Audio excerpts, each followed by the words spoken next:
Karibu kwa mara nyingine tena mtazamaji wa The World News katika kipindi hiki cha ulimwengu wa siasa. Mimi ni Adam Hussein. Marekani inashangazwa na wapiganaji wa Kihouthi. Ni moja kati ya kundi ambalo Marekani kwa sasa linafuatilia ni kivipi liliweza kudungua droni zake 7. Wapiganaji wa Kihouthi nchini Yemen wameangusha ndege 7 zisizokuwa na rubani za Marekani aina ya MQ-9 Reaper. Katika muda wa chini ya wiki 6, kila ndege isiyokuwa na rubani iliyotengenezwa na General Atomics inagharimu takribani dola milioni 30 za Kimarekani, ikimaanisha kuwa Pentagon imepoteza zaidi ya dola za Kimarekani milioni 200 ndani ya muda mfupi. Kulingana na maafisa wa ulinzi, ndege hizo zisizokuwa na rubani zilidunguliwa wiki iliyopita na kusema kuwa Wahouthi wamekuwa bora zaidi katika kulenga ndege hizo zisizokuwa na rubani. Droni hizo zilikuwa zikifanya mashambulizi au ujasusi na zilianguka katika bahari ya Sham au ardhi ya Yemen, wamesema maafisa hao kwa sharti la kutotajwa majina. Wahouthi wameangusha droni ngapi kuanzia zile za MQ-9 Reaper?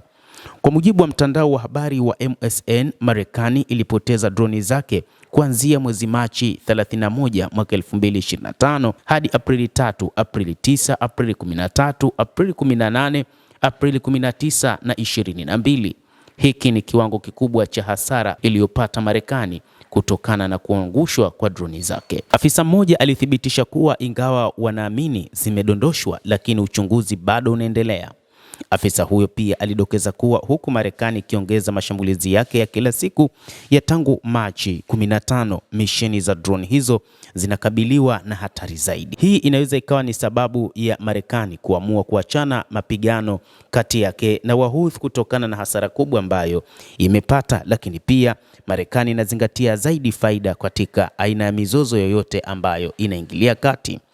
Mpango wa Marekani ilikuwa ni kuisaidia Israel katika mapambano dhidi ya makundi wanayoyaita makundi ya kigaidi.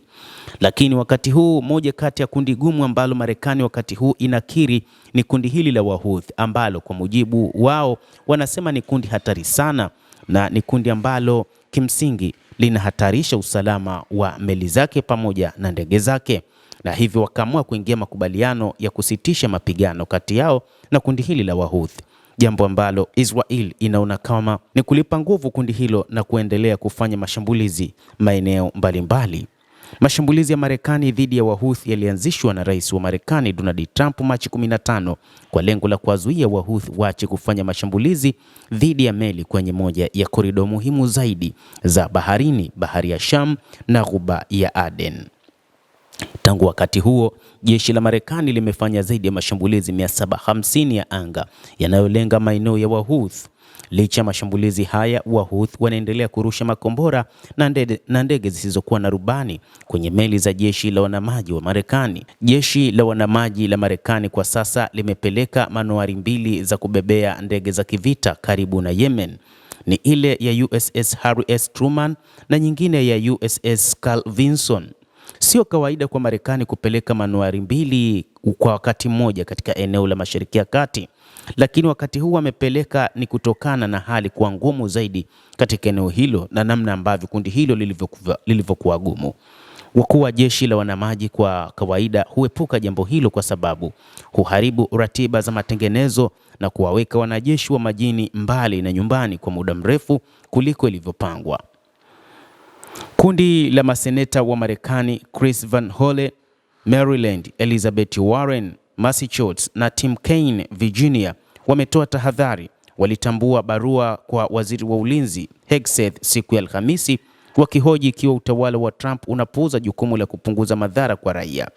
Wasiwasi wao ulikuja baada ya ripoti kwamba huenda shambulio la Marekani katika kituo cha mafuta cha Ras Isa nchini Yemen kiliwaua zaidi ya raia 70.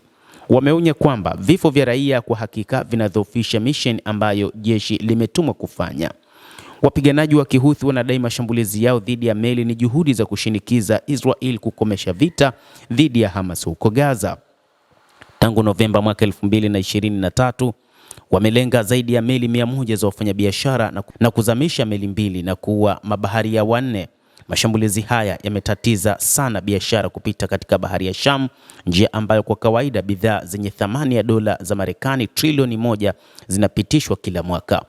Kujibu, Marekani ikaamua kushambulia Wahouthi, lakini kupoteza ndege zisizokuwa na rubani 7 za Reaper na ndege zingine zaidi ya 14 zisizokuwa na rubani na kutumia mamilioni ya pesa kwenye operesheni ya muda mrefu ya kijeshi ni ishara kwamba operesheni hii siyo nyepesi.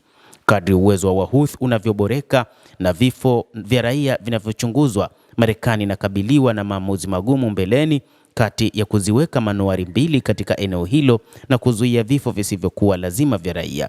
Jambo moja liko wazi, ni mgogoro wa bahari ya Sham hauna dalili ya kupoa hivi karibuni, na ndio sababu ya Marekani kuona wanaweza wakafanya mazungumzo na Wahouthi katika kumaliza mzozo wao na kuachana kushambuliana. Endelea kutufuatilia mtazamaji wa The World News, na usisahau kulike, kucomment na kusubscribe channel yetu hii ili upate habari hizi kwa mapana hapa hapa The World News. Mimi ni Adam Hussein.